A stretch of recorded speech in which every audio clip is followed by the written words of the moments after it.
अच्छा जी, बिस्मिल्लाहिर्रहमानिर्रहीम। मैं ये सिर्फ ये बात करना चाहता हूँ कि पहली बात तो यह है कि आज प्रेस कॉन्फ्रेंसें पाकिस्तान में हुई, एक प्रेस कॉन्फ्रेंस हिंदुस्तान में भी हुई और वहाँ का वज़ीर दफ़ा जो है उसने आज ये कहा कि हम पाकिस्तान ऑक्यूपाइड कश्मीर और पाकिस्तान ऑक्यूपाइड गिलगित बल्तिस्तान वापस लेंगे। बदकिस्मती से हमारे यहाँ इन प्रेस कॉन्फ्रेंसेस में हिंदुस्तान के वज़ीर दफ़ा जो है उसके बयान के ऊपर कोई बात करनी मुनासिब नहीं समझी गई और ज़्यादातर फोकस जो है वो पाकिस्तान की पॉलिटिकल लीडरशिप के ऊपर रहा। देखिए, बिल्कुल सही बात है, हज़रत उमर साहब ने सही कहा, कोई शुबा ही नहीं है कि पाकिस्तान की फ़ौज की लीडरशिप का एहतराम, पाकिस्तान की फ़ौज का एहतराम बहुत अहम है और कोई भी मुल्क अपने फ़ौज के बगैर कैसे रह सकता है, स्पेशली जब हमारे जैसा मुल्क जो कि इतना एक उसकी जो जियोग्राफिक सिचुएशन पोजीशन है वो ऐसी हो। फ़ौज हमसे ज़्यादा फ़ौज को कौन इश्क करता होगा। हम लोग तो जेलों में रोज़ अपने बच्चों की जो शहीद हैं हम उनको दफनाते हैं। हमसे ज़्यादा दुख किसका, फ़ौज का जो यकजहती है वो हमसे ज़्यादा किसको होगी।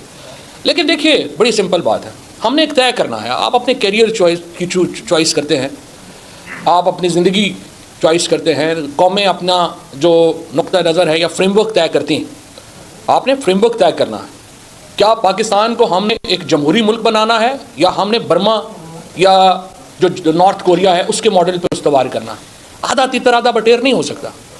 पाकिस्तान की जहाँ फ़ौज की लीडरशिप की इज़्ज़त बहुत ज़रूरी है, पाकिस्तान की फ़ौज की इज़्ज़त बहुत ज़रूरी है, वहीं पाकिस्तान की पॉलिटिकल लीडरशिप की इज़्ज़त बहुत ज़रूरी है।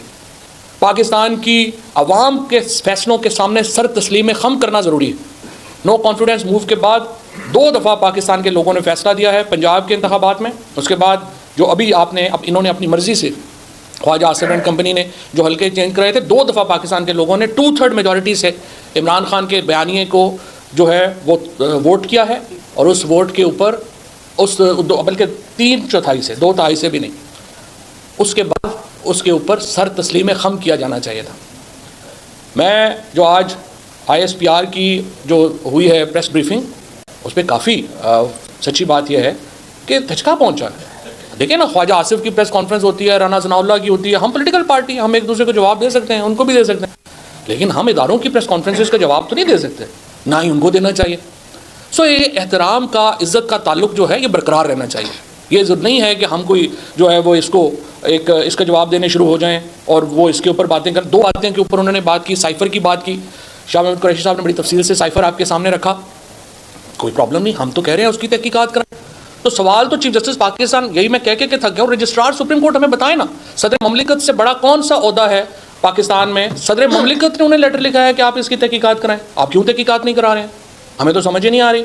जब हम हुकूमत में थे, स्पीकर ने लेटर लिखा कि इसकी तहकीकात होनी चाहिए। सवाल ये है, साइफ़र है नहीं है, होगा नहीं होगा, हमने साजिश गढ़ी होगी, हमने बुरा किया होगा, लेकिन भाई तहकीकात से क्यों आप जो है वो नहीं हो रही। तहकीकात कराएं आवाम के सामने। और फिर माशाल्लाह कमीशन बनते हैं, कभी रिपोर्टें नहीं आई उनकी हमारे सामने यहाँ पे जो कमीशन बना है उसकी रिपोर्ट ही कभी नहीं आई। तो हम चाहते हैं एक ताकतवर कमीशन बने जो साइफ़र की तहकीक करे और सामने रखे।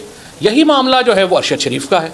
अरशद शरीफ साहब के ऊपर जो थ्रेट्स थे या उनको जो धमकियाँ मिली वो खुफिया तो नहीं थी, वो तो पब्लिक नॉलेज में है। मिसाल के तौर के ऊपर ये जो लेटर लिखा अरशद ने 12 जुलाई 2022 को सदर ममलिकत को और आरफ अलवी साहब को, उन्होंने ये लेटर लिखा और उसमें उन्होंने कहा, your excellency president of Pakistan, as law abiding citizen of Pakistan, I seek justice and protection of law to ensure my fundamental rights and fundamental rights of journalist and place information about grave threat to life and liberty to self and other journalist on record. Arshad Sharif साहब की family को threats आए। वो जब यहाँ से ये को खैबर पख्तूनख्वा की हुकूमत ने, उन्होंने अपनी क्लैरिफिकेशन भी वैसे अब जारी कर दी है, उन्होंने अपना मौक़िफ़ भी दे दिया है। खैबर पख्तूनख्वा की हुकूमत के कहने के ऊपर वो बाहर नहीं गए और वो फ्रैंकली वो बाहर जा भी नहीं रहे थे, इसीलिए उन्होंने कोई वीज़ा भी नहीं लिया। जो लोग भी जर्नलिस्ट कम्युनिटी में अरशद शरीफ को जानते हैं, जो भी उनके करीब हैं, उनको पता है वो किस तरह का बंदा था। वो बड़ा दिल आदमी था और उसको जब कहा गया कि आप वीज़ा लगवा लें, वीज़ा लगवाना अरशद के लिए तो कोई प्रॉब्लम नहीं था, उसने कहा मैंने नहीं लगवाना। जब आपने 16 केसेस यहाँ पे राना सनाउल्लाह ने बनाए, आज बैठ के जो है वो बातें कर रहा है, 16 केसेस अरशद शरीफ के ऊपर बनाए गए और कल जब वो लेने गए, वो कह रहे थे मैयत लेने मैंने जाना है, तो खैर वो मैं नहीं बात करना चाहता कि क्यों वो वहाँ नहीं जा सके और किसने कहा कि आप कुछ शर्म करो जो आप जा रहे हो, वो उसमें मैं नहीं जाना चाहता। 16 केसेस यहाँ पे बनाए गए। वो तो जस्टिस अतर मिनल्ला ने उनको बेल दे दी और वो वहाँ पे बच गए, वरना इस हुकूमत ने तो उनको शायद जेल में जो डलवा के मरवा देना था, वो यहाँ से उनकी जान बच गई।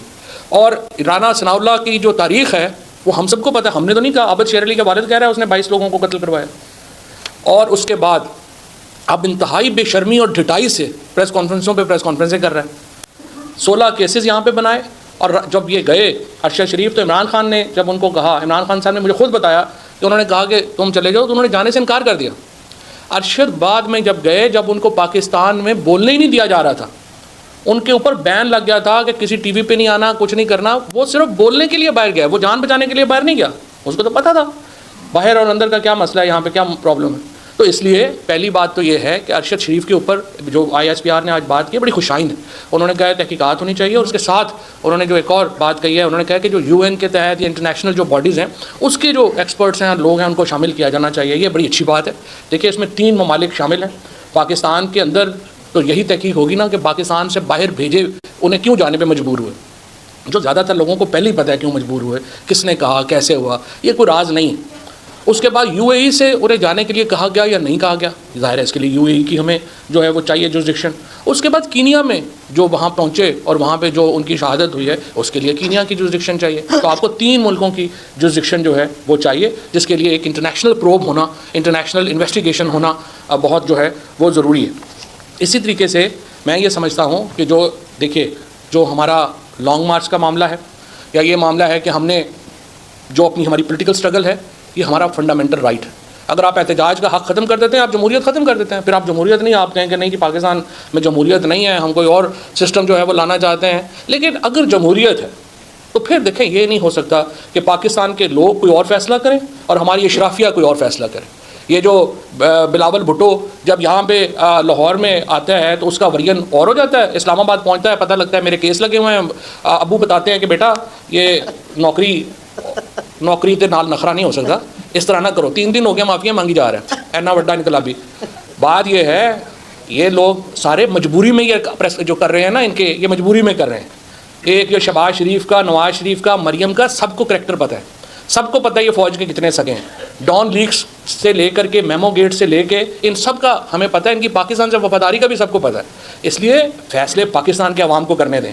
ये नहीं हो सकता कि अवाम का, अगर हम हों तो जमहूरियत में, लेकिन ना बड़ी सिंपल है, या तो हमें बता दें जमहूरियत नहीं, कोई और सिस्टम है चले हम उसमें रहेंगे।